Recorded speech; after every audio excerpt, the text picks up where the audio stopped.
हम साधना दास सबके गोर लगे छी। हम एगो प्राती लऽ के एलहुँ हैं जे हमर बाबा गबै छलथि हैं,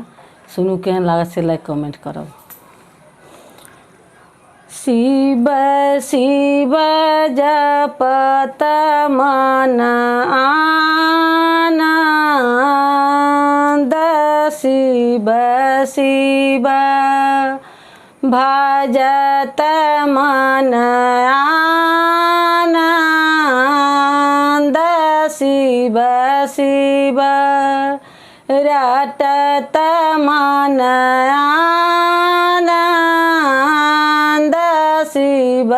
शिव भजत मन आनंद, शिव शिव जाहि सुमिरत विघ्न विनुषत, कहत यम के फांद, शिव शिव जाहि सुमिरत विघ्न विनुषत, जपत यम के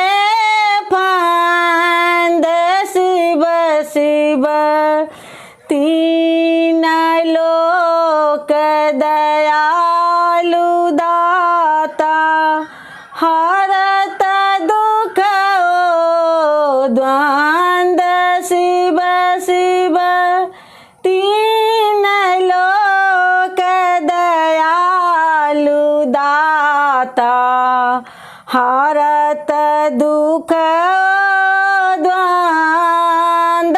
शिव शिव जपत मन आनंद, शिव शिव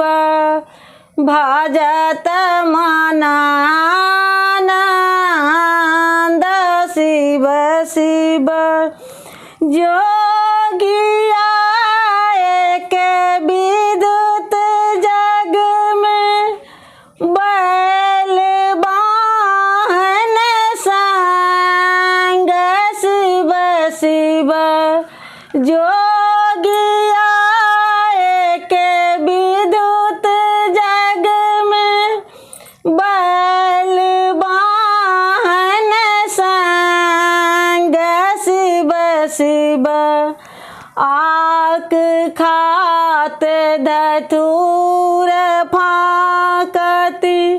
और छाकत भांग, शिव शिव आक खात धतूर फाकति, और छाकत भांग, शिव शिव जपत मन आनंद, शिव शिव रटत मन आनंद, शिव शिव भजत मन आनंद, शिव शिव अर्ध चंद्र ललाट शोभित, जटा शोभित गंग, शिव शिव अर्ध चंद्र ललाट शोभित, जटा शोभित गंग, शिव शिव अंगभूषण सर्पराजित, गौरी लीनो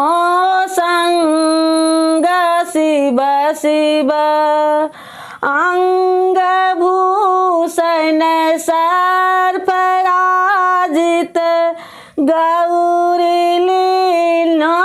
संग, शिव शिव जपत मन आनंद,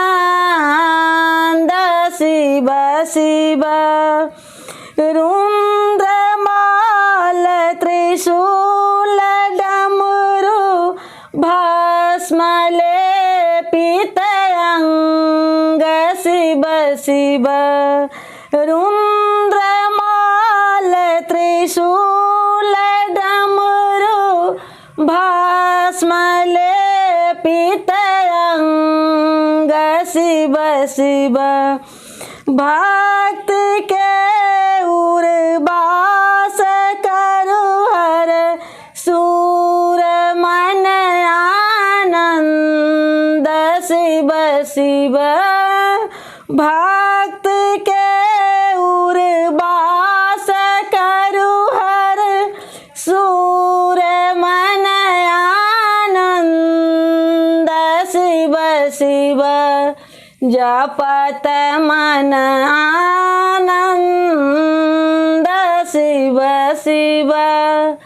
भजत मन आनंद शिव शिव रटत मन आनंद शिव शिव। धन्यवाद।